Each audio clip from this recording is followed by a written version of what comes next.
ತತ್ವಮಸಿ ಅಯಮಾತ್ಮ ಬ್ರಹ್ಮ ಪ್ರಜ್ಞಾನಂ ಬ್ರಹ್ಮ ಅಹಂ ಬ್ರಹ್ಮಾಸ್ಮಿ ಅಹಂ ಬ್ರಹ್ಮಾಸ್ಮಿ.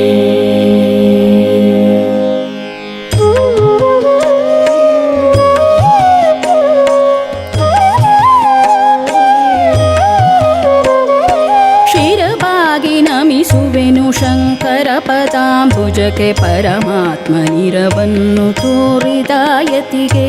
ಶಿರಬಾಗಿ ನಮಿಸುವೆನು ಶಂಕರ ಪದಾಂಬುಜಕ್ಕೆ ಪರಮಾತ್ಮನಿರವನ್ನು ತೋರಿದ ಯತಿಗೆ. ಧರೆಗಿಳಿದು ಬಂದಂಥ ಶಿವನ ಸ್ವರೂಪರಿಗೆ ಅಧ್ಯಾತ್ಮದರಿವಿತ್ತ ಸದ್ಗುರುವಿಗೆ. ಅಧ್ಯಾತ್ಮದರಿವಿತ್ತ ಸದ್ಗುರುವಿಗೆ ಶ್ರೀ ಶಂಕರಾಚಾರ್ಯ ಗುರುವರಗೆ ನಮನ. ಶ್ರೀ ಶಂಕರಾಚಾರ್ಯ ಗುರುವರಗೆ ನಮನ. ಶ್ರೀ ಶಂಕರಾಚಾರ್ಯ ಗುರುವರಗೆ ನಮನ. ಶ್ರೀ ಶಂಕರಾಚಾರ್ಯ ಗುರುವರಗೆ ನಮನ.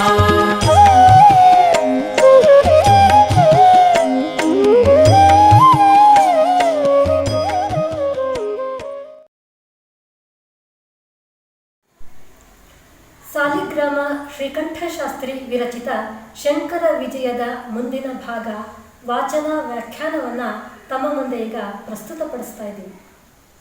ತ್ರಿಕಾಲ ಸತ್ಯವನ್ನು ಅರಿತವನು ಪರಮಾತ್ಮ. ಭೂತ ಭವಿಷ್ಯತ್ ವರ್ತಮಾನಗಳೆಲ್ಲವೂ ಸಹ ಆತನ ಸಂಕಲ್ಪದಂತೆಯೇ ನಡೆಯುತ್ತೆ. ಆದರೆ ನಾವು ಮಾನವರು ವರ್ತಮಾನವನ್ನಷ್ಟೇ ಕಾಣ್ತಾ ಅನೇಕ ಅಪೇಕ್ಷೆಗಳನ್ನು ಹೊಂದಿರ್ತೀವಿ. ಆದರೆ ಭಗವತ್ ಸಂಕಲ್ಪವನ್ನು ಬಲ್ಲವರಾರು? ಹಿಂದೆ ಏನು ನಡೀತೋ, ಈಗ ಏನು ನಡೀತಾ ಇದೆಯೋ, ಮುಂದೆ ಏನು ನಡೀಬೇಕಾಗಿದೆಯೋ ಎಲ್ಲವೂ ಸಹ ಆತನ ಲೀಲಾ ವಿನೋದ. ಒಮ್ಮೆ ಹಿಮವತ್ ಪರ್ವತದಲ್ಲಿ ಅತ್ರಿ ಮಹರ್ಷಿಗಳು ಒಂದು ಮಹಾಯಜ್ಞವನ್ನು ಕೈಗೊಂಡಿದ್ರು. ಎಲ್ಲ ದೇವತೆಗಳೂ ಸಹ ಆ ಯಜ್ಞದಲ್ಲಿ ಭಾಗವಹಿಸಿದ್ರು. ಆ ಸಮಯದಲ್ಲಿ ಮಹರ್ಷಿ ವೇದವ್ಯಾಸರು ವಿಶಾಲವಾದಂತಹ ಉಪನಿಷದ್ ಅರ್ಥವನ್ನು ವಿವರಿಸ್ತಾ ಇದ್ರು. ಆಗ ಗೋವಿಂದ ಭಗವತ್ಪಾದರು ಮಹರ್ಷಿಗಳನ್ನು ಕುರಿತು ಈಗ ಹೇಳ್ತಾರೆ, ಹೇ ಮಹಾತ್ಮರೇ, ನೀವು ವೇದಗಳನ್ನು ವಿಭಜಿಸಿದಿರಿ, ಪುರಾಣಗಳನ್ನು ಮಹಾಭಾರತವನ್ನೂ ಸಹ ರಚನೆ ಮಾಡಿದಿರಿ, ವೇದಾಂತ ಸೂತ್ರವನ್ನು ಸಹ ರಚಿಸಿದಿರಿ. ಆದರೆ ಈ ವೇದಾಂತ ಸೂತ್ರವನ್ನು ಅನೇಕರು ಅನೇಕ ವಿಧವಾಗಿ ಅರ್ಥ ಮಾಡ್ಕೋತಾ ಇದ್ದಾರೆ. ತಪ್ಪಾಗಿ ಅರ್ಥೈಸ್ತಾ ಇರುವಂತಹವರ ಅಜ್ಞಾನವನ್ನು ದೂರ ಮಾಡೋದಕ್ಕಾಗಿ ತಾವು ಈ ವೇದಾಂತ ಸೂತ್ರಗಳಿಗೆ ಭಾಷ್ಯವನ್ನು ರಚಿಸಬೇಕು. ಇದು ಮುಂದಿನ ಎಲ್ಲರಿಗೂ ಸಹ ದಾರಿದೀಪವಾಗತ್ತೆ ಅಂತ ಪ್ರಾರ್ಥನೆ ಮಾಡಿದ್ರು. ಪ್ರಸ್ಥಾನತ್ರಯಗಳಲ್ಲಿ ಒಂದಾಗಿರುವಂತಹ ಬ್ರಹ್ಮಸೂತ್ರವನ್ನು ಭಾಷ್ಯದ ಸಹಾಯ ಇಲ್ಲದೆ ಅರ್ಥ ಮಾಡ್ಕೊಳ್ಳೋದು ಬಹಳ ಕಷ್ಟ. ಉಪನಿಷತ್ತು, ಬ್ರಹ್ಮಸೂತ್ರ ಹಾಗೂ ಭಗವದ್ಗೀತೆಯನ್ನು ಪ್ರಸ್ಥಾನತ್ರಯ ಅಂತ ಕರೆಯಲಾಗಿದೆ. ವೇದಗಳ ಸಾರವನ್ನು ಅತ್ಯಂತ ಸರಳವಾಗಿ ಎಲ್ಲರಿಗೂ ತಲುಪಿಸುವಂತಹ ಪ್ರಯತ್ನವನ್ನು ಮಾಡುತ್ತವೆ ಇವು. ಬ್ರಹ್ಮ ತತ್ವದೆಡೆಗೆ ಸಾಗುವ 3 ಮಾರ್ಗಗಳು ಇವು ಅನ್ನೋ ಕಾರಣಕ್ಕಾಗಿ ಪ್ರಸ್ಥಾನತ್ರಯ ಅಂತ ಇವು ಪ್ರಸಿದ್ಧಿಯಾಗಿವೆ.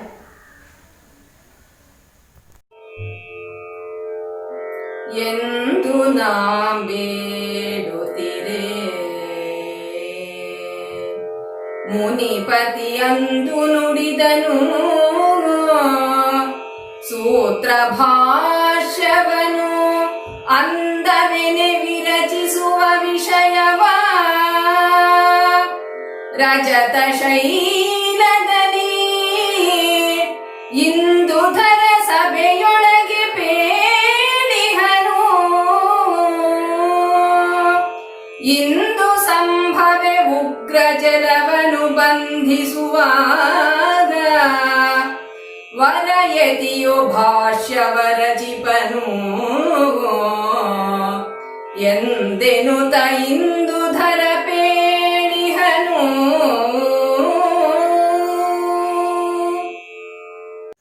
ಗೋವಿಂದ ಭಗವತ್ಪಾದರ ಮಾತನ್ನ ಕೇಳಿದಂತಹ ಪೂಜ್ಯ ವೇದವ್ಯಾಸರು ಹೇಳ್ತಾರೆ, ಒಮ್ಮೆ ದೇವತೆಗಳೆಲ್ಲರೂ ಸೇರಿ ಶಿವನ ಬಳಿಗೆ ಹೋಗಿ ಇದೇ ಕೋರಿಕೆಯನ್ನು ಇಟ್ಟಿದ್ರು.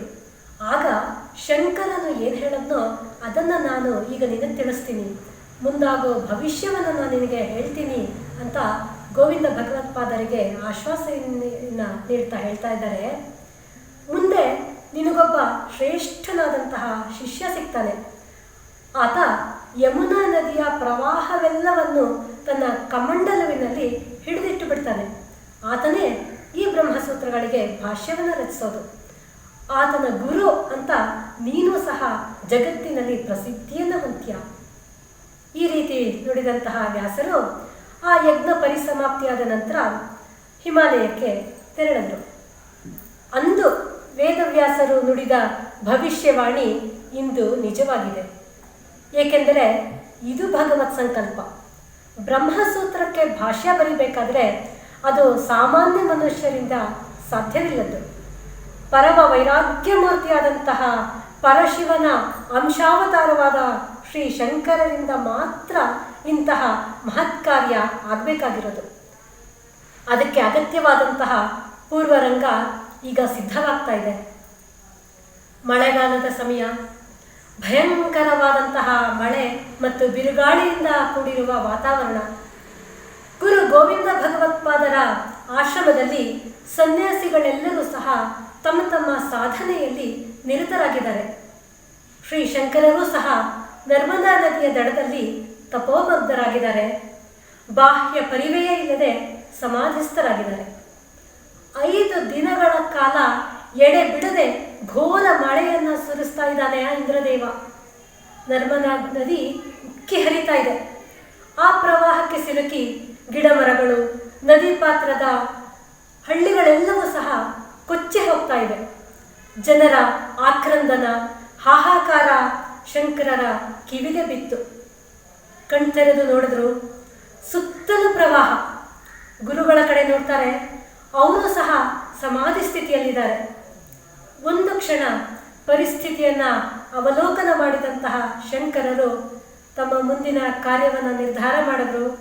ಮಂತ್ರೋಚ್ಚಾರಣೆಯನ್ನು ಮಾಡ್ತಾ ತಮ್ಮ ಕಮಂಡಲವನ್ನು ಮುಂದೆ ಹಿಡಿದು ಆ ಯಮುನೆಯ ಪ್ರವಾಹದ ಎಲ್ಲ ನೀರನ್ನು ತಮ್ಮ ಕಮಂಡಲುವಿನಲ್ಲಿ ಬಂಧಿಸಿಬಿಟ್ರು. ಪ್ರವಾಹ ಶಾಂತವಾಗಿ ಹೋಯಿತು. ಸ್ವಲ್ಪ ಸಮಯದ ನಂತರ ಸಹಜ ಸ್ಥಿತಿಗೆ ಮರಳಿದಂತಹ ಗೋವಿಂದ ಭಗವತ್ಪಾದರು ನಡೆದ ಘಟನೆಯನ್ನೆಲ್ಲ ತಿಳಿದ್ರು. ಅಪಾರ ಸಂತೋಷವಾಯಿತು ಅವರಿಗೆ. ಶಿಷ್ಯನನ್ನ ಕುರಿತು ಈ ರೀತಿ ಹೇಳ್ತಾರೆ.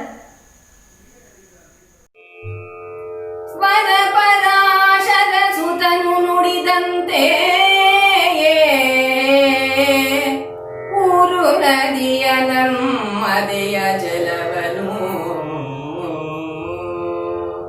ಕರಕಮಂಡುಲದೊಳಗೆ ತುಂಬಿದೆ ನೀನು ಯತಿವರನೇ ಯತಿವರನೇ ಪಿರಿದೆನಿಸುವ ಆ ಬ್ರಹ್ಮಸೂತ್ರಕ್ಕೆ ಪರಮ ಭಾಷ್ಯವ ರಚಿಸಿ ಜಗದೊಳಗೆ ಉರುತರದ ಕೀರ್ತಿಯನ್ನು ಪಡೆಯುವುದು ಎನ್ನುತ್ತ ಗುರು ನುಡಿದ.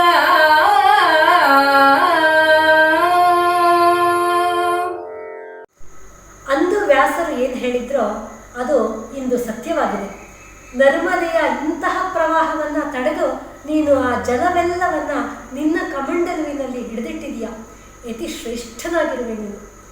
ಅತ್ಯಂತ ಕ್ಲಿಷ್ಟವಾಗಿರುವ ಬ್ರಹ್ಮಸೂತ್ರಗಳಿಗೆ ನೀನು ಭಾಷ್ಯವನ್ನು ರಚಿಸಬೇಕು. ಇದರಿಂದ ಜಗತ್ತಿನಲ್ಲಿ ಅತುಲವಾದ ಕೀರ್ತಿ ನಿನಗೆ ಪ್ರಾಪ್ತವಾಗುತ್ತೆ. ಸಮಸ್ತ ವಿಶ್ವಕ್ಕೆ ಇದರಿಂದ ಉಪಕಾರವಾಗುತ್ತೆ ಅಂತ ಶಿಷ್ಯನಿಗೆ ಹೇಳ್ತಾ ಇದ್ದಾರೆ ಗುರುಗಳು. ತನ್ನನ್ನು ಮೀರಿಸುವಂತಹ ಶಿಷ್ಯ ದೊರೆತಾಗಲೇ ಗುರುವಿಗೆ ಪರಮಾನಂದವಾಗೋದು.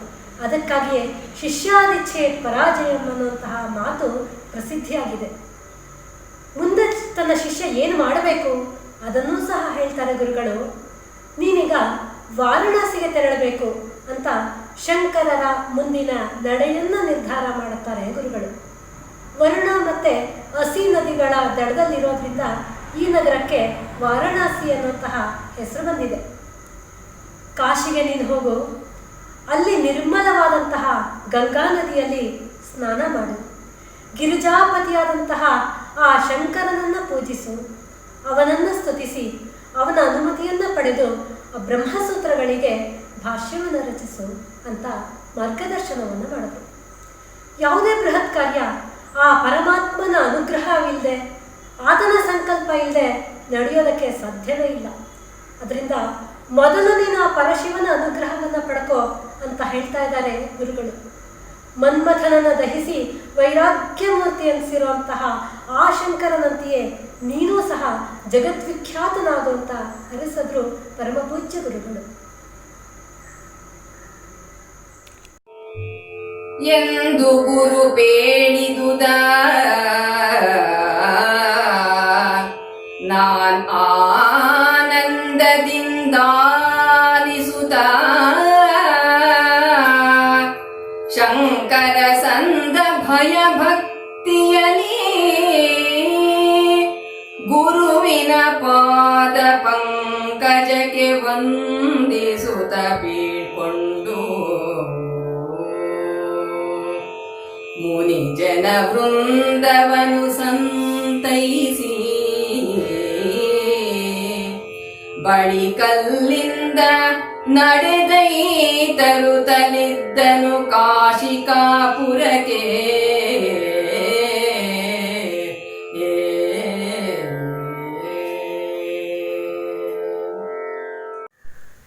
ಗುರುಗಳ ಆಜ್ಞೆ ಎಂದಿಗೂ ಸಹ ಶಿರೋಧಾರ್ಯ. ಪ್ರಿಯ ಶಿಷ್ಯನ ಏಳ್ಗೆ ಗುರುಗಳಿಗೂ ಸಹ ಆನಂದದಾಯಕ. ಗುರುಗಳು ಹೇಳಿದ ಮಾತನ್ನ ಕೇಳಿದ ಶಂಕರರು ಭಕ್ತಿಯಿಂದ ಅವರ ಪಾದಕ್ಕೆ ನಮಸ್ಕರಿಸ್ತಾರೆ. ಗುರು ಸೇವೆ ಮಾಡ್ತಾ ಅಲ್ಲೇ ಸದಾಕಾಲ ನೆಲೆಸಿರಬೇಕು ಅನ್ನೋದು ಶಂಕರರ ಆಸೆ. ಆದರೆ ಗುರುವಿನ ಆಜ್ಞೆಯನ್ನು ಪಾಲಿಸಲೇಬೇಕು. ಹಾಗಾಗಿ ಅಲ್ಲಿದ್ದ ಎಲ್ಲ ಮುನಿವೃಂದಕ್ಕೆ ನಮಸ್ಕರಿಸಿ ಅವರಿಂದ ಬೀಳ್ಕೊಂಡು ಶಂಕರರು ಕಾಶಿಯ ಕಡೆಗೆ ಹೊರಟರು. ಹೀಗೆ ಹೊರಟ ಮಾನವ ರೂಪಿ ಆ ಪರಶಿವನ ವೇಷಭೂಷಣವಾದರೂ ಹೇಗಿತ್ತು?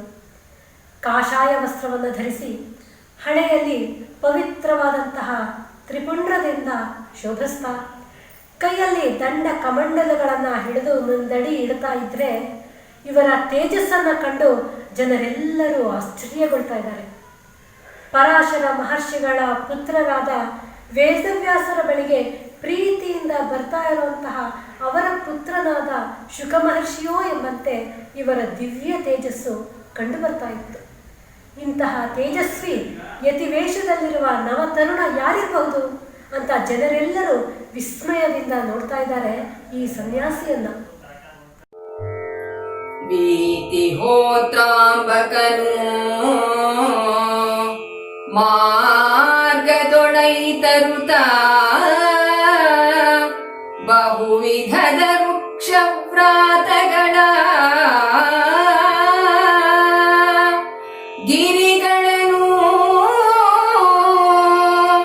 ನಾನಾ ವಿಧದ ಮೃಗಗಳನ್ನು ಖ್ಯಾತಿಯಾಂತಿಹ ನದಿಯ ಬಹು ಜಲಪಾತಗಳ ನೋಡುತ್ತಲೇ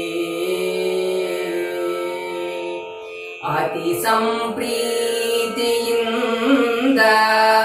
ಐತಂದು ಹೊಕ್ಕನು ವಾರಣಾಸಿಯನು.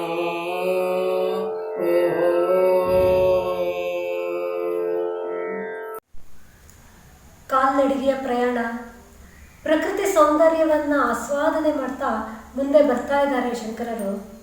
ಭವ್ಯ ಭಾರತದ ಪ್ರಾಕೃತಿಕ ಸೌಂದರ್ಯ ಅಪರಿಮಿತವಾದದ್ದು. ಅನೇಕ ವಿಧವಾದ ವೃಕ್ಷಗಳು, ಪರ್ವತಗಳ ಸಾಲುಗಳು, ಹಸಿರಿನಿಂದ ಕಂಗೊಳಿಸ್ತಾ ಇರುವಂತಹ ವನರಾಜಿ, ಅನೇಕ ವಿಧವಾದಂತಹ ಮೃಗ ಪಕ್ಷಿಗಳಿಂದ ಕೂಡಿರುವಂತಹ ಪ್ರದೇಶಗಳು, ಸರೋವರ, ನದಿ, ಜಲಪಾತಗಳು, ಹೀಗೆ ವೈವಿಧ್ಯಮಯವಾದಂತಹ ಜಲರಾಶಿ, ಇವುಗಳೆಲ್ಲವನ್ನ ಪ್ರೀತಿಯಿಂದ ನೋಡ್ತಾ ಕಾಶಿ ಪಟ್ಟಣಕ್ಕೆ ಆಗಮಿಸಿದ್ರು. ಎಂತಹ ಕಾಶಿ ಅದು! ಮೋಕ್ಷಪ್ರದವೆನಿಸಿದಂತಹ 7 ಪಟ್ಟಣಗಳಲ್ಲಿ ಕಾಶಿಯೂ ಸಹ ಒಂದು. ಕಾಶಿಪಟ್ಟಣಕ್ಕೆ ತನ್ನ ಬಗ್ಗೆ ಅಪಾರ ಹೆಮ್ಮೆ. ಯಾಕೆಂದರೆ ಜಗತ್ತಿಗೆ ಒಡೆಯನಾದಂತಹ ವಿಶ್ವನಾಥನೇ ತನ್ನ ಒಡೆಯ. ಆ ಪರಮಾತ್ಮ ತನ್ನಲ್ಲಿ ನೆಲೆ ನಿಂತಿದ್ದಾನೆ ಅಂದಮೇಲೆ ಹೆಮ್ಮೆಗೆ ಇನ್ನೇನು ತಾನೇ ಬೇಕು. ಕಾಶಿ ಅನ್ನೋ ಹೆಸರೇ ಅಪಾರ ಮಹಿಮೆಯನ್ನು ಹೊಂದಿರುವಂಥದ್ದು. ಕಾಶಿಯಲ್ಲಿ ಮರಣ ಹೊಂದಿದ್ರೆ ಸದ್ಗತಿ ದೊರಕತ್ತೆ ಅನ್ನುವಂತಹ ಖ್ಯಾತಿ ಇದೆ. ಮಹಾವಿಷ್ಣುವಿನ ಪಾದಗಳಿಂದ ಜನಿಸಿದಂತಹ ಪವಿತ್ರ ಗಂಗೆ ತನ್ನಲ್ಲಿ ಹರಿತಾ ಇದ್ದಾಳೆ. ನನಗಿಂತ ಮಹಾತ್ಮರು ಬೇರೆ ಯಾರು ತಾನೇ ಇದ್ದಾರೆ ಅನ್ನೋ ಸಂತೋಷ ಹೆಮ್ಮೆಗಳನ್ನು ಹೊಂದಿದೆ ಈ ಕಾಶಿಪಟ್ಟಣ. ಪರಮೇಶ್ವರ ಇಲ್ಲಿ ಎಲ್ಲರಿಗೂ ರಾಮತಾರಕ ಮಂತ್ರವನ್ನು ಉಪದೇಶ ಮಾಡೋದ್ರಿಂದ ಇಲ್ಲಿ ದೇಹತ್ಯಾಗ ಮಾಡೋರಿಗೆ ಮುಕ್ತಿ ಪ್ರಾಪ್ತಿಯಾಗತ್ತೆ ಅನ್ನೋಂತಹ ಮಾತು ಸಹ ಪ್ರಸಿದ್ಧಿಯಾಗಿದೆ. ಹಾಗೆ ಶಿವನು ಸದಾಕಾಲ ಇಲ್ಲಿ ನೆಲೆಸಿರೋದ್ರಿಂದ ಅವಿಮುಕ್ತ ಕ್ಷೇತ್ರ ಅನ್ನುವಂತಹ ಹೆಸರು ಸಹ ಈ ಕಾಶಿಗೆ ಇದೆ. ಅವಿ ಎಂದರೆ ಪಾಪ, ಪಾಪಗಳಿಂದ ಬಿಡಲ್ಪಟ್ಟಿರೋದ್ರಿಂದ ಹಾಗೂ ಶಿವನು ಇದನ್ನು ಎಂದೂ ಬಿಡದೇ ಇರೋದ್ರಿಂದ ಇದಕ್ಕೆ ಅವಿಮುಕ್ತ ಕ್ಷೇತ್ರ ಅನ್ನುವಂತಹ ಹೆಸರು ಬಂದಿದೆ. ಈ ಅವಿಮುಕ್ತ ಕ್ಷೇತ್ರ ಉತ್ತಮವಾದಂತಹ ತತ್ವಜ್ಞಾನದಾಯಕವಾಗಿರುವಂಥದ್ದು. ಇನ್ನು ಈ ಪಟ್ಟಣಕ್ಕೆ ಕಾಶಿ ಅನ್ನೋ ಹೆಸರು ಯಾಕೆ ಬಂದಿದೆ ಅಂದರೆ ನಿರ್ವಾಣ ಕಾಶನಾದ್ಯತ್ರ ಕಾಶಿ ಇತಿ ಪ್ರಥಿತಾಪುರಿ. ಇಲ್ಲಿ ಮೋಕ್ಷ ಹೊಂದಿ ಪ್ರಕಾಶಿಸೋದ್ರಿಂದ ಈ ಕ್ಷೇತ್ರಕ್ಕೆ ಕಾಶಿ ಅನ್ನುವಂತಹ ಹೆಸರು ಪ್ರಸಿದ್ಧಿಯಾಗಿದೆ. ಇಷ್ಟೇ ಅಲ್ಲ, ಕಾಶಿಯ ಮಹಿಮೆ ಮತ್ತೂ ಏನಿದೆ ಅಂದರೆ ಕಾಶಿಯೇ ಕೈಲಾಸ ಆಕಾಶಿಯೇ ವೈಕುಂಠಪುರವರ ಕಾಶಿಯೇ ವರ ಸತ್ಯಲೋಕವದು ಎಂಬುದದು ಸತ್ಯ. ಕಾಶಿಯನು ಸಂಸ್ಮರಿಸಿದಾತನು ದೇಸೆನಿಪ ಮೋಕ್ಷವನು ಪಡೆವನು. ಕಾಶಿಗೆಣೆಯ ಕ್ಷೇತ್ರವು ತಾಂಬೇರುಂಟೆ ಜಗದೊಳಗೆ.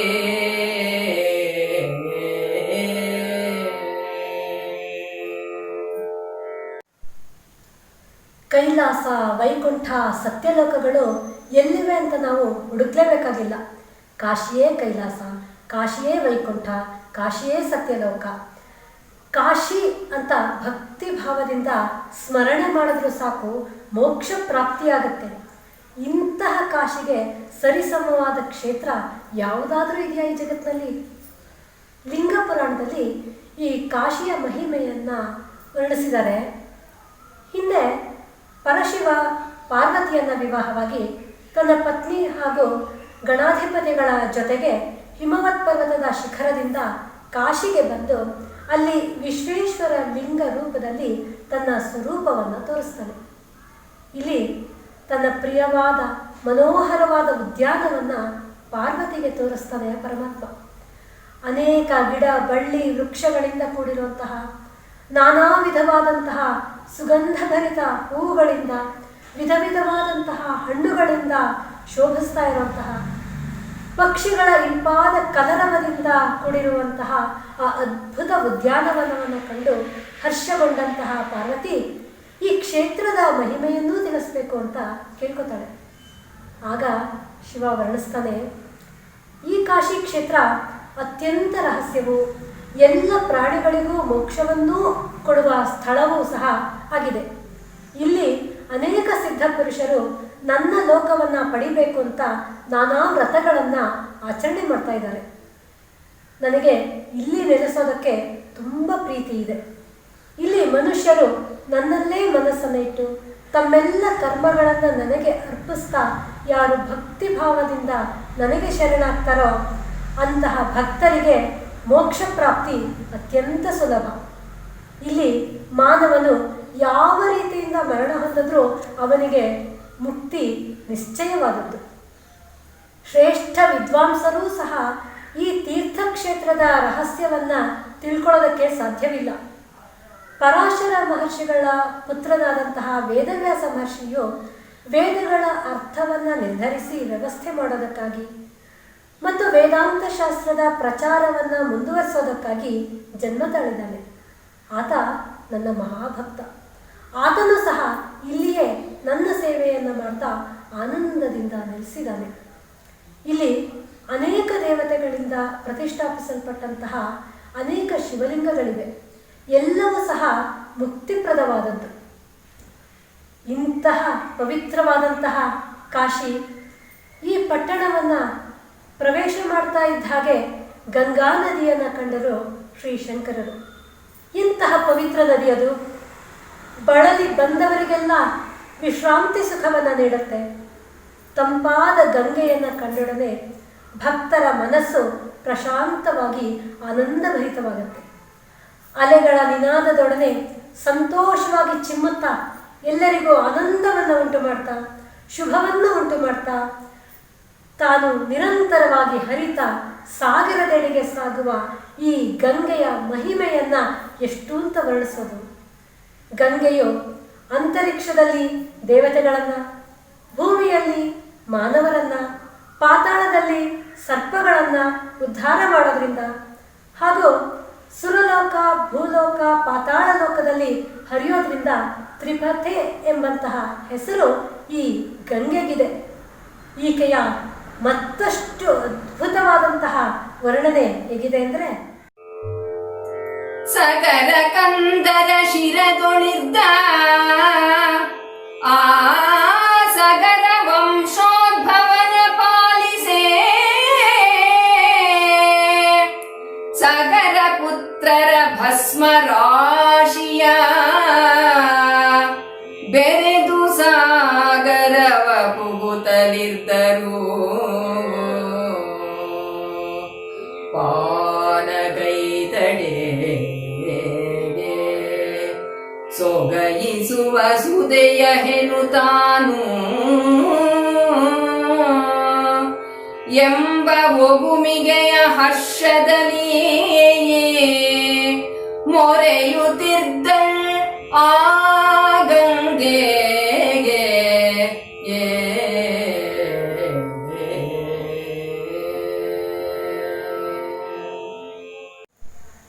ಸಗರನ ವಂಶವನ್ನೇ ಉದ್ಧರಿಸಿದ ದೇವಗಂಗೆ ಈಕೆ.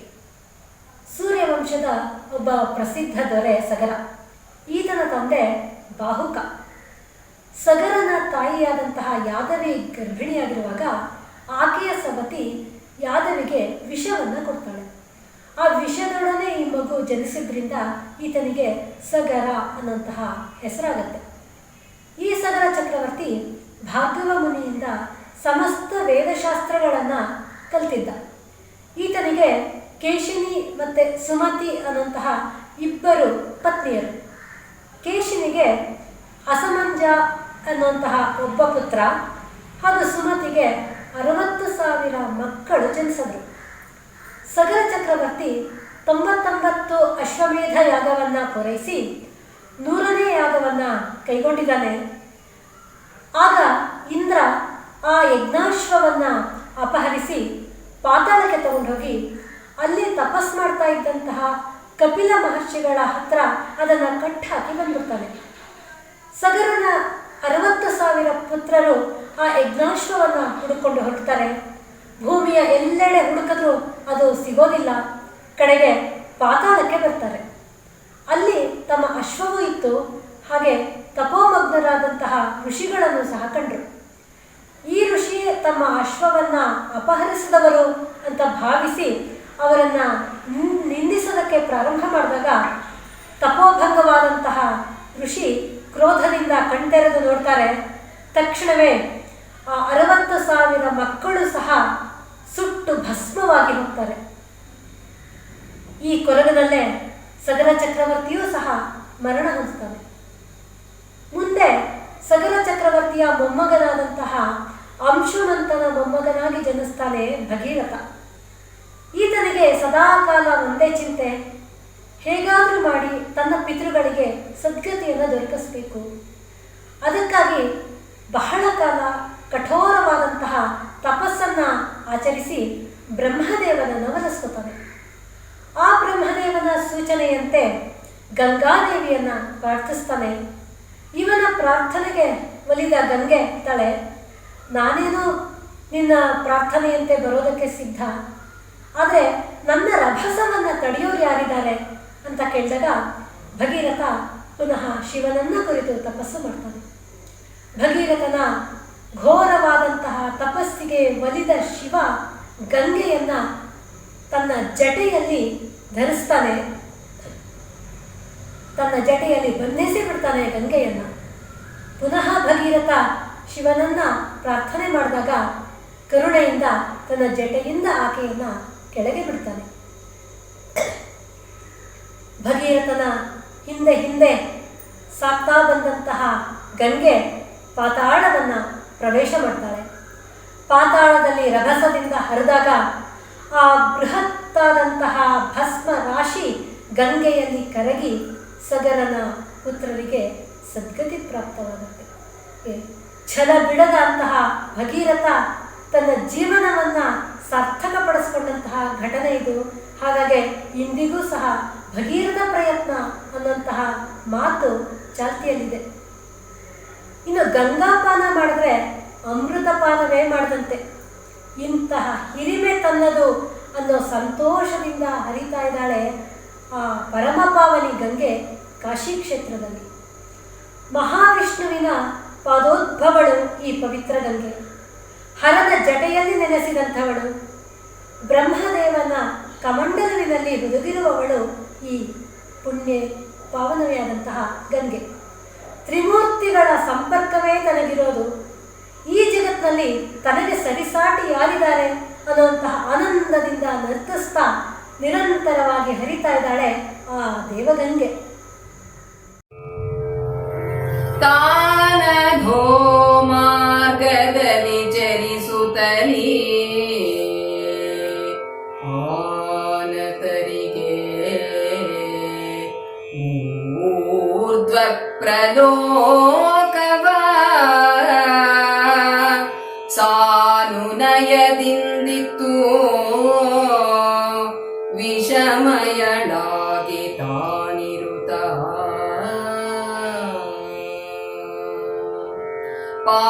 ಪಾನಗೈವರ್ಗೆ ಇವಳ್ ಅಮೃತ ಸಮಾನ ನಿರ್ಮಲ ಜೀವವನು ಅಮೃತ ಸಮಾನ ನಿರ್ಮಲ ಜೀವವನೀವ ಅನೂನ ಮಹಿಮೆಯ ಗಂಗೆ ತಾನು ವಿರುದ್ಧ ಚರಿತೆಯಲಿ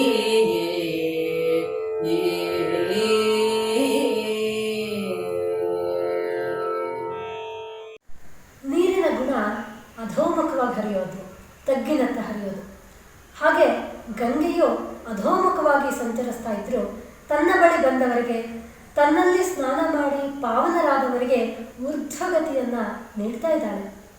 ಗಂಗಾ ಸ್ನಾನಂ ತುಂಗಾಪಾನಂ ಅನ್ನೋ ಮಾತಿನಂತೆ ಗಂಗೆಯಲ್ಲಿ ಒಮ್ಮೆ ಸ್ನಾನ ಮಾಡಿದ್ರೂ ಸಾಕು ನಮ್ಮೆಲ್ಲ ಪಾಪಗಳು ನಿರ್ಮೂಲನವಾಗಿ ಹೋಗುತ್ತೆ. ನಮ್ಮೆಲ್ಲ ಪಾಪಗಳನ್ನು, ಕಲ್ಮಶಗಳನ್ನು ನಾವು ಗಂಗೆಯಲ್ಲಿ ವಿಸರ್ಜಿಸ್ತಾ ಆಕೆಯನ್ನು ವಿಷಮಯವನ್ನಾಗಿ ಮಾಡ್ತಾ ಇದ್ದೀವಿ. ಆದರೆ ತನ್ನನ್ನು ಪಾನ ಮಾಡೋರಿಗೆ ಗಂಗೆ ಎಂದೂ ವಿಷವನ್ನು ನೀಡೋದಿಲ್ಲ. ಅವರಿಗೆ ಅಮೃತವನ್ನೇ ನೀಡಿ ಅವರನ್ನು ಪವಿತ್ರಗೊಳಿಸ್ತಾಳೆ. ಇಂತಹ ದಿವ್ಯತೆ ಆ ಗಂಗಾಮಾತೆ ಇದು. ಇಂತಹ ಪರಮಪಾವನಿ ಗಂಗೆಯನ್ನು ಒಮ್ಮೆ ಸ್ಮರಣೆ ಮಾಡಿದ್ರೂ ಸಾಕು ಇಂದ್ರ ಪದವಿಯೇ ಲಭ್ಯವಾಗುತ್ತೆ.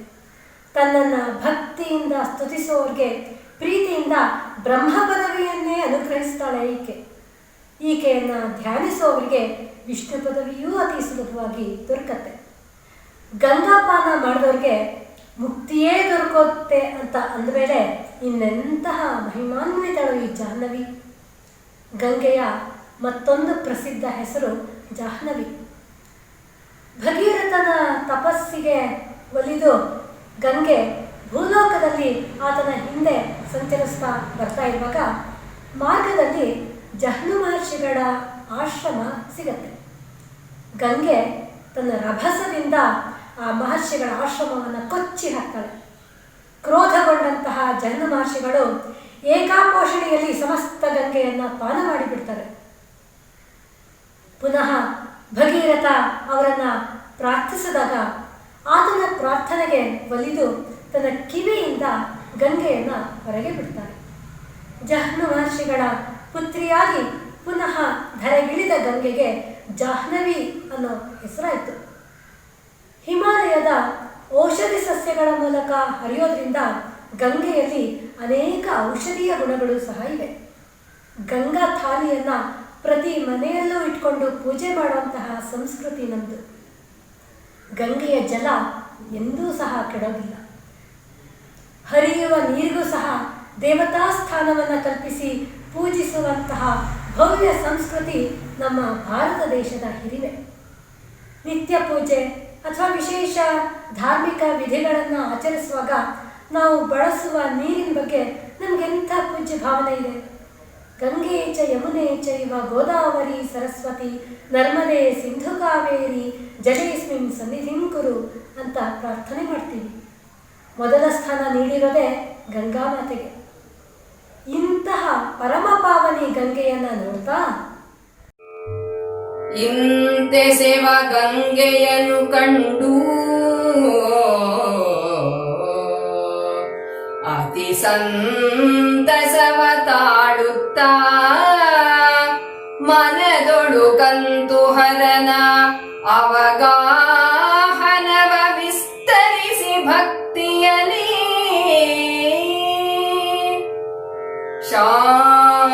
ಶಾಂತರೂಪನು ಯತಿ ಸುಧರ್ಮವನು ಅಂತವನು ತಾನೆಸಗಿ ಮತಿ ವಿಕ್ರಾಂತನು ಐತರುತಿದ್ದನಾಪುರವರದ ವೀಧಿಯಲಿ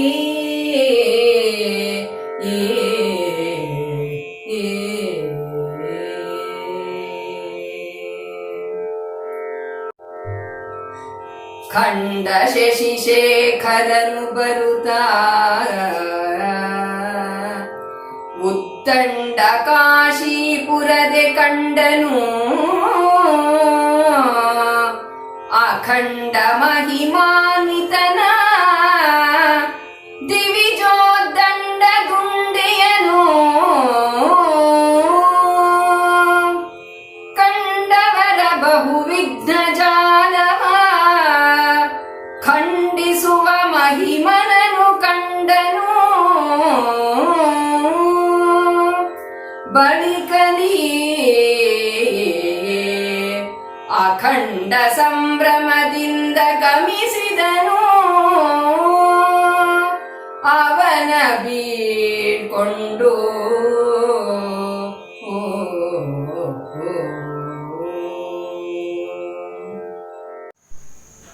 ಸ್ವಲ್ಪ ಮುಂದೆ ಬರ್ತಾ ಇದ್ದ ಹಾಗೆ ಅಖಂಡ ಮಹಿಮೆಯುಳ್ಳಂತಹ ಧುಂಡಿ ಗಣೇಶನ ದೇವಾಲಯ ಎದುರಾಯಿತು. ಗಣೇಶ ಪುರಾಣದಲ್ಲಿ ಧುಂಡಿ ಗಣೇಶ ಎಂಬ ಹೆಸರಿನ ಪ್ರಸ್ತಾಪ ಕಂಡುಬರುತ್ತೆ. ಒಮ್ಮೆ ಸಹಸ್ರಫಣನಾದಂತಹ ಆದಿಶೇಷ ಧರೆಯನ್ನು ಧರಿಸುವಂತಹ ಧೈರ್ಯ ಸಾಮರ್ಥ್ಯಗಳು ತನಗೆ ಉಂಟಾಗಲಿ ಅಂತ ಶ್ರೀ ಗಣೇಶನನ್ನು ಪೂಜಿಸಿ ಧುಂಡಿರಾಜ ಅಂತ ಅವನನ್ನು ಕರೆದು ಸ್ತುತಿ ಮಾಡ್ತಾನೆ. ಕಾಶಿ ವಿಶ್ವನಾಥ ಮಂದಿರದ ಪ್ರಾಂಗಣದಲ್ಲಿ ಈ ಧುಂಡಿ ಗಣೇಶ ಮೂರ್ತಿ ಇದೆ.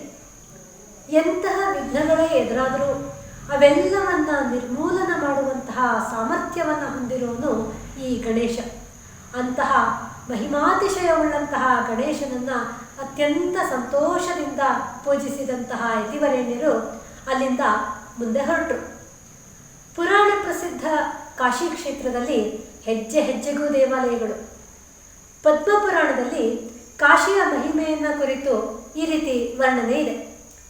ಒಮ್ಮೆ ಪಾರ್ವತಿ ದೇವಿ ಪರಮೇಶ್ವರನನ್ನ ಕುರಿತು ಈ ರೀತಿ ಪ್ರಶ್ನೆ ಮಾಡ್ತಾಳೆ. ಹೇ ದೇವ, ಭಕ್ತರ ತೊಂದರೆಯನ್ನು ನಾಶ ಮಾಡುವಂತಹ ನಿನ್ನನ್ನು ಪುರುಷನು ಜಾಗೃತೆಯಾಗಿ ಪಡೆಯುವಂತಹ ಮಾರ್ಗ ಯಾವುದು? ನಿನ್ನನ್ನು ದರ್ಶನ ಮಾಡೋದು ಹೇಗೆ? ಧ್ಯಾನ, ಯೋಗ, ಯಾಗ ಇತ್ಯಾದಿ ಕರ್ಮಗಳನ್ನು ಮಾಡೋಕ್ಕಾಗದೇ ಇದ್ದವರು ಸುಲಭವಾಗಿ ನಿನ್ನನ್ನು ಪಡೆಯುವಂತಹ ಒಂದು ಮಾರ್ಗ ಅಥವಾ ಜ್ಞಾನ ಯಾವುದಿದೆ ಅಂತ ಕೇಳಿದಾಗ ಆ ಪರಶಿವ ಮಹರ್ಷಿಗಳಿಂದ ಮುಕ್ತವಾಗಿರುವಂತಹ ಒಂದು ತತ್ವವನ್ನು ತಿಳಿಸ್ತವೆ. ಕಾಶಿ ಎಲ್ಲ ಜೀವಿಗಳನ್ನು ಸಂಸಾರ ಸಾಗರದಿಂದ ಪಾರು ಮಾಡಬಲ್ಲಂತಹ ದಿವ್ಯ ಕ್ಷೇತ್ರ. ಸರ್ವ ತೀರ್ಥಗಳಲ್ಲೂ ಅತ್ಯುತ್ತಮವಾದದ್ದು, ಸರ್ವ ಸ್ಥಳಗಳಿಗಿಂತಲೂ ಶ್ರೇಷ್ಠವಾದದ್ದು ಹಾಗೂ ಸಮಸ್ತ ಜ್ಞಾನಗಳಿಗಿಂತಲೂ ಉತ್ಕೃಷ್ಟವಾದದ್ದು. ಸಾಮಾನ್ಯವಾಗಿ ದೇವಾಲಯಗಳು, ಕ್ಷೇತ್ರಗಳು ಸ್ಮಶಾನದಿಂದ ದೂರ ಇದ್ದರೆ ಪವಿತ್ರ. ಆದರೆ ಕಾಶಿಯಲ್ಲಿ ಎಲ್ಲ ಕ್ಷೇತ್ರಗಳು, ದೇವಾಲಯಗಳು ಸ್ಮಶಾನದಲ್ಲಿ ಇವೆ. ಆದರೂ ಅವು ದೇವಭೂಮಿಯಲ್ಲಿರುವಂತೆಯೇ. ಕಾಶಿಗೆ ಮಹಾಸ್ಮಶಾನ ಅನ್ನುವಂತಹ ಮತ್ತೊಂದು ಹೆಸರು ಸಹ ಇದೆ. ಪರಮೇಶ್ವರ ಹೇಳ್ತಾನೆ, ಕಾಶಿ ನನಗೆ ಅತ್ಯಂತ ಪ್ರಿಯವಾದದ್ದು. ಅಲ್ಲಿಗೆ ತೆರಳುವಂತಹ ಭಕ್ತರು ನನ್ನನ್ನೇ ಸೇರ್ತಾರೆ. ಅನೇಕ ಜನ್ಮಗಳ ಪಾಪ ಸಂಗ್ರಹವೂ ಸಹ ಕಾಶಿಯನ್ನು ಪ್ರವೇಶ ಮಾಡಿದೊಡನೆಯೇ ನಾಶವಾಗಿ ಹೋಗುತ್ತೆ. ಕಾಶಿಯಲ್ಲಿ ಮರಣ ಹೊಂದಿದವರೆಲ್ಲರೂ ಸಹ ಉತ್ತಮ ಗತಿಯನ್ನು ಪಡೀತಾರೆ. ಇಂತಹ ಕಾಶಿ ಪಟ್ಟಣದಲ್ಲಿ ಸಂಚರಿಸ್ತಾ ಇರುವಾಗ ಮುಂದೆ ಎದುರಾಯಿತು ಕಾಲಭೈರವೇಶ್ವರ ದೇವಾಲಯ. ಕಾಶಿಯಲ್ಲಿ ಯಾರು ತಮ್ಮ ಪ್ರಾಣಗಳನ್ನು ತ್ಯಜಿಸ್ತಾರೋ ಅವರ ಪಾಪಕ್ಕೆ ತಕ್ಕ ಶಿಕ್ಷೆಯನ್ನು ಒಂದೇ ಕ್ಷಣದಲ್ಲಿ ನೀಡುವವನು ಈ ಕಾಲಭೈರವೇಶ್ವರ.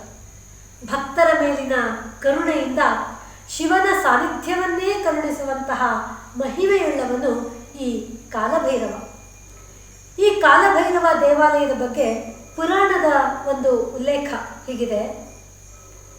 ಒಮ್ಮೆ ಬ್ರಹ್ಮ ಮತ್ತು ವಿಷ್ಣು ಇವರಿಬ್ಬರ ಮಧ್ಯೆ ಯಾರು ಹೆಚ್ಚು ಅನ್ನೋ ಚರ್ಚೆ ಪ್ರಾರಂಭವಾಯಿತು. ಇದರ ತೀರ್ಮಾನವನ್ನು ಮಾಡೋದಕ್ಕಾಗಿ ಸಾಕ್ಷಾತ್ ಮೂರ್ತಿವೆತ್ತು ನಿಂತಿರುವಂತಹ ವೇದಗಳನ್ನು ಕೇಳಿಕೊಂಡ್ರು.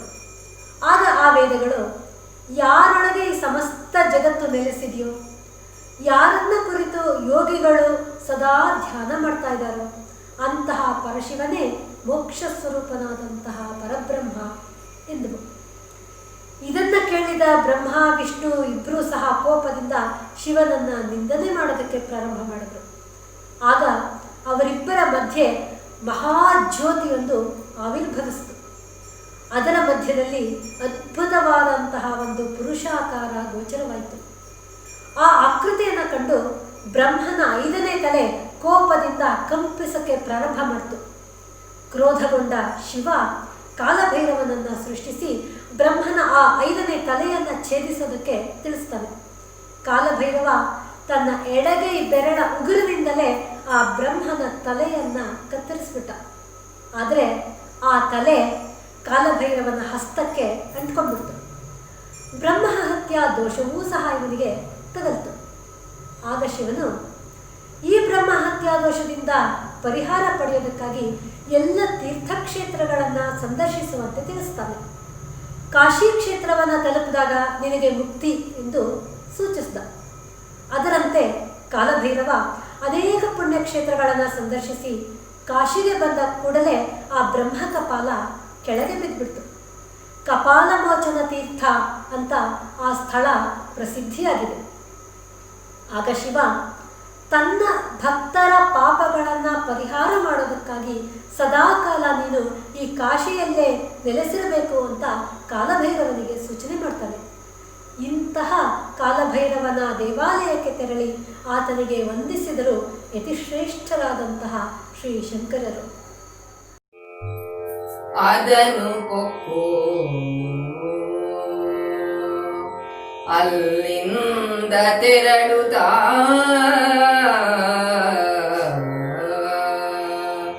ಮದನ ವೈರಿಯು ಭಕ್ತಿ ನಿಚಯಕ್ಕೆ ಪದುಡದಿಂ ಸುಜ್ಞಾನ ವೈರಾಗ್ಯಾಖ್ಯ ಭಿಕ್ಷೆಯನ್ನು ಒದಗಿಸುವ ಮಾತಾನ ಪೂರ್ಣ ಸದನವನ್ನು ಕಾಣುತ್ತ ನೆರೆ ಸಮುದದಿ ತಾಂ ನಡೆತಂದನು ಆ ವಿಶ್ವೇಶ ಮಂದಿರಕ್ಕೆ.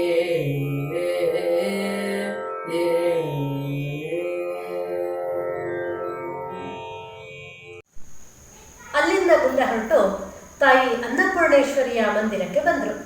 ಮನ್ಮಥ ಸಂಹಾರಕನಾದಂತಹ ಶಿವನೇ ಭಕ್ತಿಯಿಂದ ಭಿಕ್ಷೆ ಬೇಡಿದಂತಹ ಸ್ಥಳ ಇದು. ಈ ಸ್ಥಳದ ಮಹಿಮೆ ಹೀಗಿದೆ. ಒಮ್ಮೆ ಪಾರ್ವತಿ ವಿನೋದಕ್ಕಾಗಿ ಶಿವನ 3 ಕಣ್ಣುಗಳನ್ನು ಮುಚ್ಚಿಬಿಡ್ತಾಳೆ.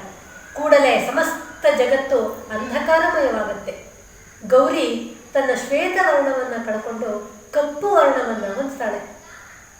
ಆಗ ಆಕೆ ನಾನು ಮತ್ತೆ ಮೊದಲಿನಂತೆ ಆಗೋದು ಹೇಗೆ ಅಂತ ಕೇಳಿದಾಗ ಶಿವ ತಿಳಿಸ್ತಾನೆ, ನೀನು ಕಾಶಿಗೆ ಹೋಗಿ ಅನ್ನದಾನವನ್ನು ಮಾಡಬೇಕು ಅಂತ. ಮತ್ತೊಂದು ಐತಿಹ್ಯದ ಪ್ರಕಾರ ಒಮ್ಮೆ ಶಿವ ಪಾರ್ವತಿಯೊಡನೆ ಸಂಭಾಷಿಸುವಾಗ ಜಗತ್ತೆಲ್ಲವೂ ಮಾಯೆ ಅಂತ ಹೇಳ್ತಾನೆ. ಇದರಿಂದ ಕೋಪಗೊಂಡಂತಹ ಪಾರ್ವತಿ ಅನ್ನದ ಮಹಿಮೆಯನ್ನು ತಿಳಿಸೋದಕ್ಕಾಗಿ ಜಗತ್ತಿನಲ್ಲಿರುವಂತಹ ಎಲ್ಲ ಅನ್ನವೂ ಮಾಯವಾಗುವಂತೆ ಮಾಡಿಬಿಡ್ತಾಳೆ. ಜಗತ್ತೆಲ್ಲವೂ ಹಸಿವೆಯಿಂದ ವಿಲಪಿಸತೊಡಗಿತು. ಆಗ ಶಿವ ಪಾರ್ವತಿಯನ್ನು ಪ್ರಸನ್ನಗೊಳಿಸೋದಕ್ಕಾಗಿ ಆಕೆಯ ಬಳಿ ಬಂದು ಭಿಕ್ಷೆ ಬೇಡ್ತಾನೆ. ಪ್ರಸನ್ನಳಾದ ಪಾರ್ವತಿ ಅನ್ನಪೂರ್ಣೆಯಾಗಿ ಕಾಶಿಯಲ್ಲಿ ನೆಲೆ ನಿಲ್ತಾಳೆ. ಇಂತಹ ಜಗನ್ಮಾತೆ ಕೇವಲ ಹೊಟ್ಟೆ ತುಂಬುವಂತಹ ಅನ್ನವನ್ನು ಮಾತ್ರ ನೀಡುವಳೆ. ಈಕೆ ಸುಜ್ಞಾನವನ್ನು ವೈರಾಗ್ಯವನ್ನು ಸಹ ತನ್ನ ಭಕ್ತರಿಗೆ ಭಿಕ್ಷೆಯಾಗಿ ದಯಪಾಲಿಸುವಂತಹ ಕರುಣಾಮಯಿ. ಮಾನವ ಜನ್ಮ ಸಾರ್ಥಕವಾಗದೆ ನಾವು ಯೋಗ್ಯವಾದಂತಹ ಜ್ಞಾನವನ್ನು ವೈರಾಗ್ಯವನ್ನು ಪಡೆದಾಗ. ಮಾನವ ಜನ್ಮ ದೊಡ್ಡದು, ಅದು ಹಾಳ ಮಾಡಬೇಡಿರೋ ಹುಚ್ಚಪ್ಪಗಳಿರ ಅಂತ ಪುರಂದರದಾಸರು ಸಾರಿ ಹೇಳಿರುವಂತೆ ದುರ್ಲಭವಾದಂತಹ ಮಾನವ ಜನ್ಮ ದೊರೆತಿರುವಾಗ ಅದನ್ನು ಭಗವಂತನ ಸೇವೆಗೆ ನಾವು ಮುಡಿಪಾಗಿಡಬೇಕು. ಪ್ರಾಪಂಚಿಕ ವ್ಯಾಮೋಹಗಳನ್ನು ತೊರೆದು ಭಗವತ್ ಸಾಕ್ಷಾತ್ಕಾರಕ್ಕಾಗಿ ಹಂಬಲಿಸಬೇಕು. ಕರುಣಾಮಯಿ ಮಾತೆ ಬೇಡಿದ್ದೆಲ್ಲವನ್ನ ನೀಡ್ತಾಳೆ. ಏನನ್ನ ಬೇಡಬೇಕು ಅನ್ನೋದು ನಮ್ಮ ವಿವೇಚನೆಗೆ ಬಿಟ್ಟದ್ದು. ನಹಿ ಜ್ಞಾನೇನ ಸದೃಶಂ ಪವಿತ್ರಮಿಹ ವಿದ್ಯತೆ ಅಂತ ಭಗವದ್ಗೀತೆಯೂ ಸಹ ಸಾರಿ ಹೇಳಿದೆ. ಎಂತಹ ಜ್ಞಾನ ಅವಶ್ಯಕ ಅಂದರೆ ನಮಗೆ ಮುಕ್ತಿಯನ್ನು ದೊರಕಿಸಿಕೊಡುವಂತಹ ಉತ್ತಮ ಜ್ಞಾನ.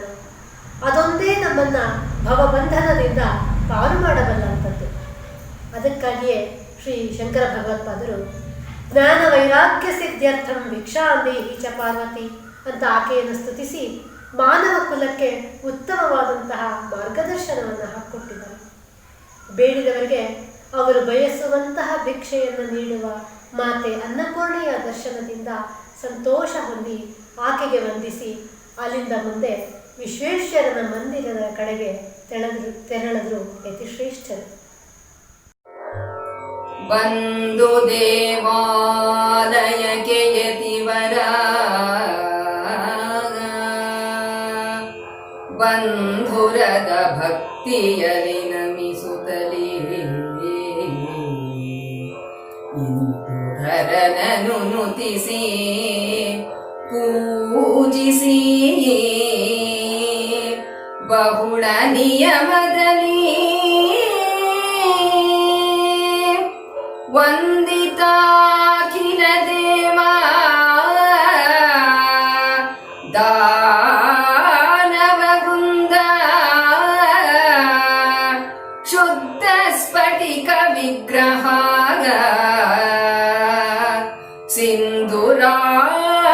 ಸಿಂಧುರಾಜಿನಧಾರಿ ಸುಜನೋದ್ಧಾರಿ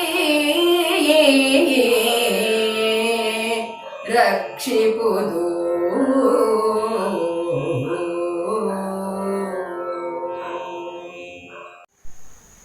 ವಿಶ್ವೇಶ್ವರನ ಮಂದಿರಕ್ಕೆ ಆಗಮಿಸ್ತಾರೆ ಯತಿಗಳು. 12 ಜ್ಯೋತಿರ್ಲಿಂಗಗಳಲ್ಲಿ ಒಂದಾಗಿರೋದು ಈ ಕಾಶಿಯ ವಿಶ್ವೇಶ್ವರ. ಅತ್ಯಂತ ಭಕ್ತಿಯಿಂದ ಈ ದೇವನಿಗೆ ನಮಸ್ಕಾರ ಮಾಡ್ತಾ ನಿಯಮಪೂರ್ವಕವಾಗಿ ಪೂಜೆಯನ್ನು ಸಲ್ಲಿಸಿದ್ರು.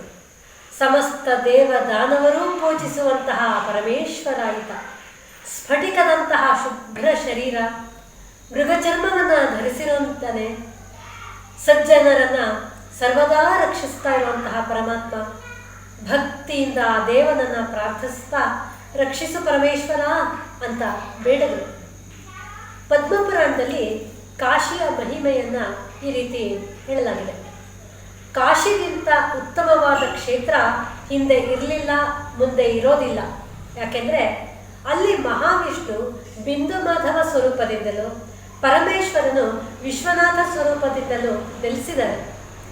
ಕಾಶಿಯಲ್ಲಿರುವಂತಹ ಪಂಚಾಯತನ ಮಹಾದೇವನನ್ನೇ ಮುಖ್ಯವಾಗಿ ಉಳ್ಳಂತಹ ಶಿವ ಪಂಚಾಯತನ. ಅಭಿಷೇಕ ಪ್ರಿಯ ಶಿವ. ಪಂಚಾಮೃತದಿಂದಾಗಲಿ, ಗಂಧದ ನೀರು ಅಥವಾ ಶುದ್ಧ ಜಲದಿಂದಾಗಲಿ ಭಕ್ತಿಯಿಂದ ಶಿವಲಿಂಗಕ್ಕೆ ಅಭಿಷೇಕ ಮಾಡೋರು ಸದ್ಗತಿಯನ್ನು ಪಡೀತಾರೆ ಅನ್ನುವಂತಹ ಶಿವನ ಮಾತನ್ನು ಕೇಳಿದ ಪಾರ್ವತಿ ಕಾಶಿ ಪಟ್ಟಣಕ್ಕೆ ತೆರಳಿ ವಿಶ್ವೇಶ್ವರ ಲಿಂಗವನ್ನು ಹಾಲು ತುಪ್ಪಗಳಿಂದ ಅಭಿಷೇಕ ಮಾಡಿ ಜಗದೀಶ್ವರನಾದಂತಹ ಶಿವನನ್ನು ಆರಾಧಿಸಿದ್ಲು ಅಂತ ತಿಳಿಸುತ್ತೆ ಪುರಾಣದ ವರ್ಣನೆ. ಇಂತಹ ವಿಶ್ವೇಶ್ವರನ ಮುಂದೆ ಕೈ ಜೋಡಿಸಿ ಭಕ್ತಿಯಿಂದ ನಿಂತಿದ್ದಾರೆ ಶ್ರೀಶಂಕರರು. ಎನ್ನುತ್ತ ತನ್ನನು ತಾನೇ ಪೊಗಳುತ್ತ ತನಗೆ ತಾನೇ ನಮಿಸಿಕೊಳ್ಳುತ್ತಾಗ ಚಿನುಮಯನು ತನ್ನೊಳಗೆ ತಾನೇ ಜಾನಿಸುತ್ತಾಗ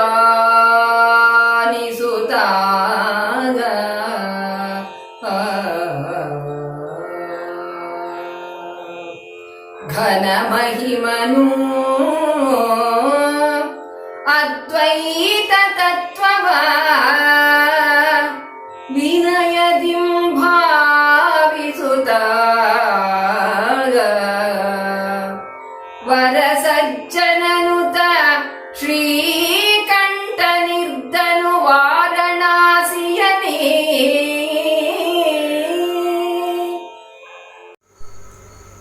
ಮಾನವರೂಪಿ ಶಂಕರ ಭಗವಾನ್ ಶಂಕರನನ್ನು ಪ್ರಾರ್ಥಿಸ್ತಾ ಇರುವಂತಹ ಅಮೋಘ ಪ್ರಸಂಗ ಇದು. ಭಗವಂತನ ಅವತಾರವೇ ಆಗಿರುವ ಈ ಯತಿವರೇಣ್ಯರು ತನ್ನನ್ನು ತಾನೇ ಹೊಗಳುತ್ತಾ, ತನ್ನನ್ನು ತಾನೇ ನಮಸ್ಕರಿಸ್ತಾ, ತನ್ನೊಳಗಿನ ಅಂತರಾತ್ಮನನ್ನು ಧ್ಯಾನಿಸುವ ಎಂತಹ ಅಮೃತ ಘಳಿಗೆ ಇದು. ದೇಹದೊಳಗಿರುವ ಈ ಆತ್ಮವೇ ಪರಮಾತ್ಮ ಸ್ವರೂಪ. ಆ ಪರಮಾತ್ಮನಿಗಿಂತ ತಾನು ಬೇರೆ ಅಲ್ಲ ಅನ್ನುವಂತಹ ಅರಿವು ಶ್ರೀ ಶಂಕರರಿಗೆ ಇದೆ. ಅಹಂ ಬ್ರಹ್ಮಾಸ್ಮಿ ಅನ್ನುವಂತಹ ಸ್ಥಿತಿಯಲ್ಲೇ ನೆಲೆ ನಿಂತಿರುವಂತಹ ಯೋಗಿಶ್ರೇಷ್ಠರು ಇವರು. ಆದರೂ ಲೋಕಕ್ಕೆ ಜ್ಞಾನದ ಬೆಳಕನ್ನು ನೀಡಲು ಸಾಮಾನ್ಯ ಮನುಷ್ಯರಂತೆ ವ್ಯವಹರಿಸ್ತಾ ಇದ್ದಾರೆ. ಪರಮಾತ್ಮನ ಅದ್ವೈತ ತತ್ವವನ್ನು ಈ ರೀತಿ ಅನುಭವಿಸ್ತಾ ಅತ್ಯಂತ ವಿನಯದಿಂದ ಆ ತತ್ವಕ್ಕೆ ತಲೆಬಾಗ್ತಾ ಇದ್ದಾರೆ. ವಿದ್ಯಾ ದದಾತಿ ವಿನಯಂ ಎಂಬ ಮಾತಿನಂತೆ ಪರಮಜ್ಞಾನಿ ಎಂದಿಗೂ ಅತ್ಯಂತ ವಿನಯವಂತನೇ ಆಗಿರ್ತಾನೆ. ಅಹಂಕಾರದ ಲವಲೇಶವೂ ಸಹ ಆತನ ಬಳಿ ಸುಳಿಯೋದಿಲ್ಲ.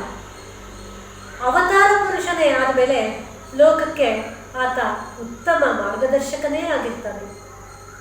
ಸಚ್ಚಿದಾನಂದ ಸ್ವರೂಪನಾದ ಪರಜ್ಯೋತಿಯ ಒಂದು ಕಿಡಿಯೇ ಈ ಶಂಕರರು. ಜ್ಯೋತಿಗೂ ಕಿಡಿಗೂ ಯಾವುದೇ ಭೇದ ಇಲ್ಲ. ಸಜ್ಜನರಿಂದ ನಮಸ್ಕರಿಸಲ್ಪಡುವಂತಹ ಶ್ರೀ ಶಂಕರರು ಭಗವಾನ್ ಶಂಕರನ ಆವಾಸ ಸ್ಥಾನವಾಗಿರುವಂತಹ ವಾರಣಾಸಿಯಲ್ಲಿ ಆನಂದದಿಂದ ನೆಲೆಸಿದರು. ಅದ್ವೈತ ತತ್ವದ ಬೋಧನೆಗೆ ಈ ಕಾಶಿ ಎಂಬ ಪವಿತ್ರ ಕ್ಷೇತ್ರವನ್ನು ಬಳಸಿಕೊಂಡು ಅದನ್ನು ಮತ್ತಷ್ಟು ಪುಣ್ಯಪ್ರದವನ್ನಾಗಿಸಿದ್ರು ಆ ಯತಿವರೇಣ್ಯರು. ಜೀವನದ ಗುರಿಯನ್ನು ಬಾಲ್ಯದಲ್ಲೇ ಅರಿಯುತ್ತ ಪರಮ ಪದಕ್ಕೆಂದು ಸನ್ಯಾಸ ಪಡೆದು, ಜೀವನದ ಗುರಿಯನ್ನು ಬಾಲ್ಯದಲ್ಲೇ ಅರಿಯುತ್ತ ಪರಮ ಪದಕ್ಕೆಂದು ಸನ್ಯಾಸ ಪಡೆದು, ತಿರುಗಿ ಭಾರತದ ಬುತ್ತಗಲದೊಳಗೆಲ್ಲ ಪರತತ್ವದರ್ಥವನು ಬಿತ್ತರಿಸಿದವಗೆ, ಪರತತ್ವದರ್ಥವನು ಬಿತ್ತರಿಸಿದವಗೆ. ಶ್ರೀ ಶಂಕರಾಚಾರ್ಯ ಗುರುವರಗೆ ನಮನ, ಶ್ರೀ ಶಂಕರಾಚಾರ್ಯ ಗುರುವರಗೆ ನಮನ, ಶ್ರೀ ಶಂಕರಾಚಾರ್ಯ ಗುರುವರಗೆ ನಮನ, ಶ್ರೀ ಶಂಕರಾಚಾರ್ಯ ಗುರುವರಗೆ ನಮನ.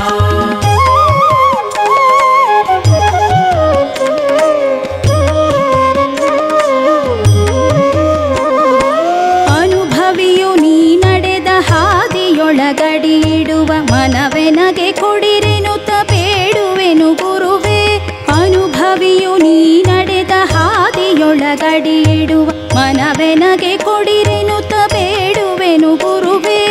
ಅನವರತ ನಿಮ್ಮ ನಾಮ ಸ್ಮರಣೆ ಬಿಡದಂತೆ, ಅನವರ